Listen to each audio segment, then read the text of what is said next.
꼬삼비에서 설하신 경인데, 이 꼬삼비 비구들 이야기는 불경 속에서 자주 등장하고 매우 이제 유명한 이야기입니다.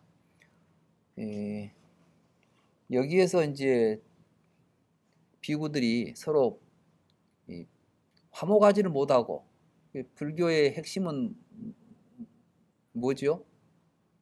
다투지 않고 사는 거잖아요. 서로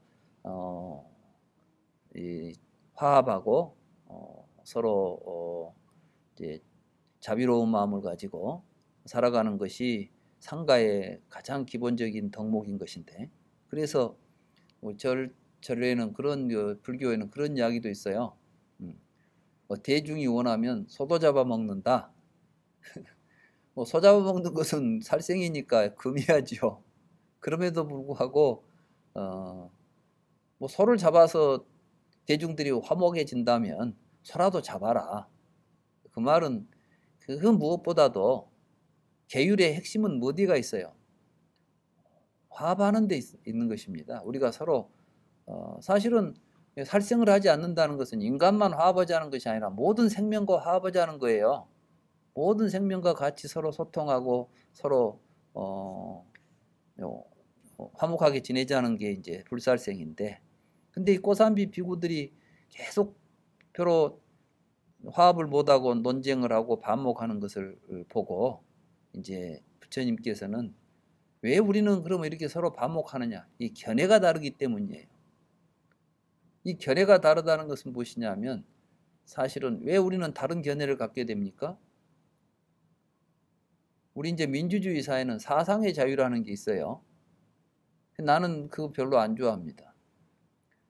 물론 억지로 어떤 못된 사상을 하나 놔두고 강요하는 것은 나쁘죠. 그런데 사상의 자유가 잘못 왜곡되면 어떤 생각을 우리에게 심어주냐 하면, 이 세상에는 우리가 공유해야 될 진리가 없다. 그러니까 아무나 지 생각대로 살면 된다. 이런 생각을 가져다 주는 겁니다. 그러면 왜 이러한 생각이, 근데 이게 이제 인류의 보편적 삶의 생각이었냐면 그렇지 않아요. 사실은 지금까지는 어느 사회든지 간에 그 사회가 공유해야 될 사상을 하나 정해놓으면 거기로부터 벗어날 때는 그 사회로부터 축출당하거나 배제당하게 됩니다. 예를 들면 조선시대 때 성리학이 이제 유교 가운데서도 다른 이론이 아니라 성리학만 인정을 해요.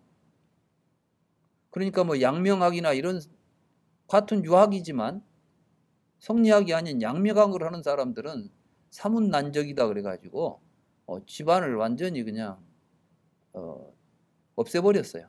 말하자면 막 그 사람만 없애는 게 아니라 막 뭐랄까요, 그 문중을 다 없애버릴 정도로 강하게. 그건 무엇을 의미하냐 하면은, 사람이 살아가는 사회에 이 생각 저 생각 지멋대로 생각을 하면은 혼란스러울 수밖에 없습니다. 그렇다고 해서 어떤 하나의 독재를 해버리면은 정당한 생각들이 억압당할 수 있습니다. 그러면 우리는 어떻게 해야만 이 문제를 극복할 수 있을까요? 여기에 모든 사람이 합의할 수 있고 누구나 다 이론을 제기할 수 없는 합당한 진리가 있어야 됩니다. 그렇겠죠? 근데 그게 없으면은 어쩔 수 없죠. 그게 세상에 존재할까요? 존재하지 않을까요? 이 세상에는 우리 모두가 다 같이 긍정할 수 있는 그러한 견해가 있을까요? 없을까요?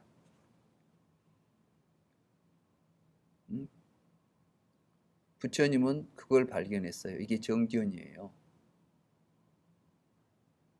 자, 우리가 지금 살아가는 데 있어서 항상 문제가 되고 해결해야 될 핵심 과제는 뭡니까? 괴로움이에요. 부처님은 그 괴로움이 개인적으로 생기는 괴로움의 문제를 해결하는 게 아니라 보편적 괴로움의 문제를 근본적으로 해결했지 않습니까? 그게 팔정도고. 그래서 부처님께서는 정견을 이야기할 때, 불교에서 정견은 우리가 지금 정이라는 말을 쓰니까 한자의 정, 바르다 이렇게 되어 있잖아요. 근데 사실 이 정견의 정은 사마디띠죠. 사견은 미차디띠고 정견은 사마디띠라고. 사마디띠.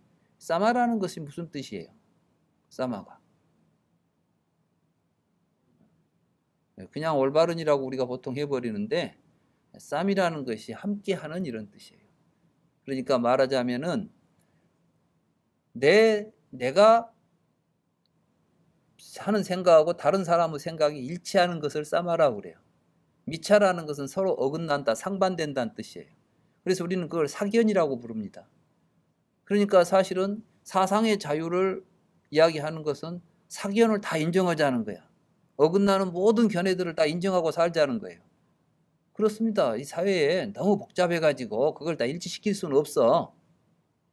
근데 그렇게 그냥 마구 그렇게 그냥 그대로 살자는 거야. 그게 이제 사실은 현실 정치예요. 현실 정치에서는 그걸 억압해버리면 어떻게 돼요? 그럼 이제 더 큰 혼란이 일어날 수 있어. 혼란이라기보다도 더 큰 고통이 나타나죠. 나치즘 같은 어떤 이론이 나와가지고, 뭐 아리안 저기 백인 우월주의가 나타나가지고 유색 인종들은 싹 없애버려야 된다, 뭐 이런 식이 된다거나 어떤 종족들은 씨를 말려야 된다, 이런 식의 이런 견해들이 나온다면 이건 정말 어마어마한 재앙이죠. 근데 그게 아니라 모두가 사랑해야 된다. 우리는 모두가 다 같이 함께 공존해야 된다 하는 정당한 논리가 나온다고 한다면 우리가 그걸 배제할 필요가 없잖아요.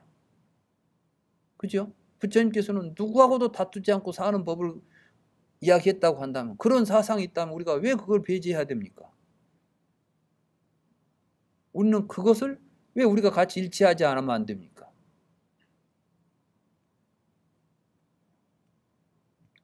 지금 정견이 없는 시대가 되니까 사상의 자유라는 이름 아래서 별놈의 이야기들이 다 나오잖아요. 지금 우리 사회가 얼마나 복잡합니까? 지금 우리 사회의 혼란은 반대 있잖아요. 정견이 없기 때문에 나타나는 현상들입니다. 그러한 의미에서 부처님께서는 정견이 없기 때문에 편견을 가지고 서로 다투고 싸우는 것이다. 그래서 이제 이때 이 고산비에서 설하신경에서 부처님께서는 우리들의 편견 때문에, 우리들이 올바른 견해를 갖지 못하고 있기 때문에 이런 욕탐, 악의, 타성, 나태, 불안, 후회, 의욕 이런 것들이 나타나 가지고 개인적으로 자신의 삶을 고통스럽게 만들고 또 사회적으로 함께 고통 속에 빠져드는 일들이 벌어진다. 이런 이야기들을 이 경에서 하고 있습니다.